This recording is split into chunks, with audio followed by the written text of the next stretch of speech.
Hello everyone, this is Hanusha from impactHut Learning. Today's video is about one of the common problems we all have. It is learning faster.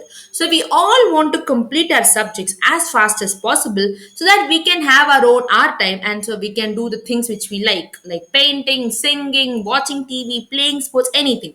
But we always find it difficult, right? Like on learning faster. So that is what we'll be covering in today's video. I'll be sharing with you some techniques by which you can learn things more faster. So before I jump into the techniques, I would like to begin with the quote of Abraham Lincoln.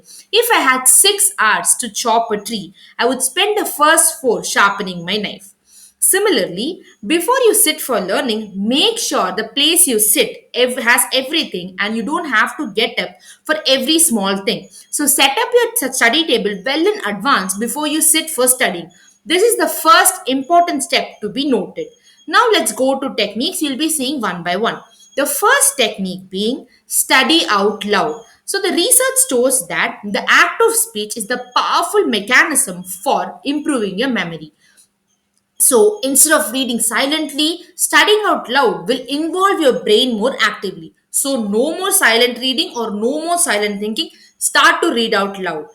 And now let's move on to the next technique, which is like a continuation to the first technique in itself, which is taking notes by hand and not by computer. Now we are in a digital age, and thanks to the pandemic, we are all with our phones 24/7. So please don't take notes by computer. We always tend to type faster than we write. In that case, there will be a difference of studying thought. There will be a difference of thought between our brain and our studying system. So in order to fill that gap, you have to start taking notes by hand. It will enhance both your comprehension and your retention. So you are forced to put things in your own words in order to keep up, which means that you will remember what you heard a lot longer. So what is this two techniques? You are reading out loud or you are studying out loud at the same time you are writing. So your brain is working simultaneously on reading as well as writing, which will improve the retention part and also your ability to memorize that particular thing. So you will be doing it faster. Now let's move to the third technique, which is practice. But there's a misinterpretation here. It's a myth. Okay. So I think most of your parents or most of your teachers must have told you practice makes you perfect. Keep on practicing unless you can't get it wrong. But it's just over learning, which will kill your skill. But then what is the right skill? Well, because practice is a good habit, right? But what is the right skill? Let's see what is that.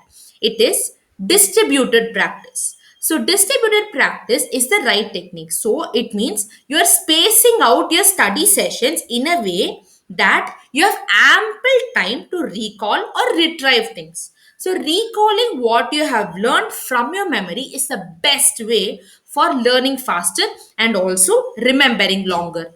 But next, I think you will have this obvious question. Okay, how should I practice? How should I have these recall sessions? So you can have this recall session at your time interval gap, like the interval which you want. It can be within a day you can recall, or after 3 hours you can recall. It is up completely up to you. But how should you recall? How should you practice what you have learned? That is what this technique is. You have to modify your recall sessions each time. Okay, allow me to explain what is modify here. So whenever you recall or repeat, change the way you do it every time. What do I mean by here? Let's assume you have studied a chapter on circulatory system and you have done studying it first time and you've memorized it. Now, when you're recalling it, don't do it the same way each and every time. Give it a change. For the first time, you do it in your way, like at the speed you want, at the interval you want, you can do that. When you're doing this for the second time, make it a bit faster or make it a bit slower. When you do for the third time, start from a random section and see if you can remember things. So it is, and for the fourth time, see if you can ask like a specific question and see if you're able to comprehend the answer, and so on and so forth. So keep on modifying. That's what I mean by modify your recall sessions each time. By this, you are adapting your brain to different situations so that you can, when you're learning it for the again when you're learning for the next time, maybe before your exams, it'll be much easier. You can just give it like a quick you can just give it a quick scan and you can complete this chapter very easily. Now let's move on to the next technique, which is testing yourself. Testing yourself, which is self testing, is an extremely effective way to speed up your learning process. So, if you test yourself, for example, and you have answered that particular question incorrectly, so by this, you are not only remembering the right answer, but also you're remembering what you made wrong and what you couldn't remember during that particular time. So, getting something wrong is a great way to remember it for the next time. By this, what are you gaining? There are two things. One is you're gaining confidence. Okay, if this question comes, I should not make this mistake, and you know exactly what to write. And secondly, you are knowing how much you know, and you're also knowing how much you don't know, which means you can easily adapt your schedules in such a way you can learn quickly. This is the technique of testing yourself. Now let's move on to the next technique, which is the plus, minus, and equal rule. To put it very simply, it is teaching someone and learning from someone. First, the plus is where you're learning from someone. This includes you're learning from your teachers, you're learning from different books you have read, you're learning from YouTube videos or any platform videos to gain knowledge. That is the plus rule. And now coming to the minus, which is where you teach to someone else or to yourself in a way you are teaching for a small kid. Why you're doing this, it will help you to refine your understanding and the concept you're teaching. So whenever you sit for teaching, what do? You first organize the key points, and then you organize the information in a coherent structure. So you are allowing your brain to organize the thing you have, the topic you have learned in a very easy way. So that is when you can learn faster. And the third is the equals. The equal is where you guys learn together with your friends. So this is the plus, minus, and the equal rule.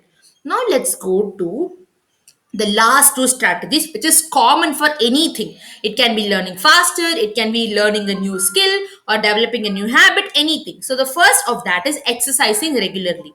It has been proved that exercising regularly or engaging in any physical activity will improve your memory.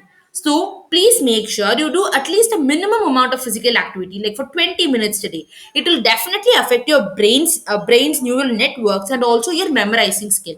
And the final strategy is sleeping. So sleep is when all your memory consolidation process will happen. So if you have studied for 4 hours straight and you didn't have a good sleep, there is a high chance that you tend to forget things quickly. So having a good sleep is very, very important. That's why you must have heard taking a very short nap can improve your memory recall. So the more you sleep, the more you learn and more faster you learn.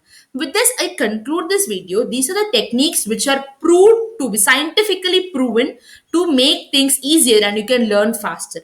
You don't have to engage, you don't have to follow start all of these techniques at all the ones. Start one at a time or start two at a time for that matter, and then try to improve yourself and try to increase one by one. But these last strategies are compulsory. I'm telling the other two strategies which you can have. And with this I conclude. If you like our content and if you want to know more of impact Hut learning's work, please do like and follow our work. Thank you so much.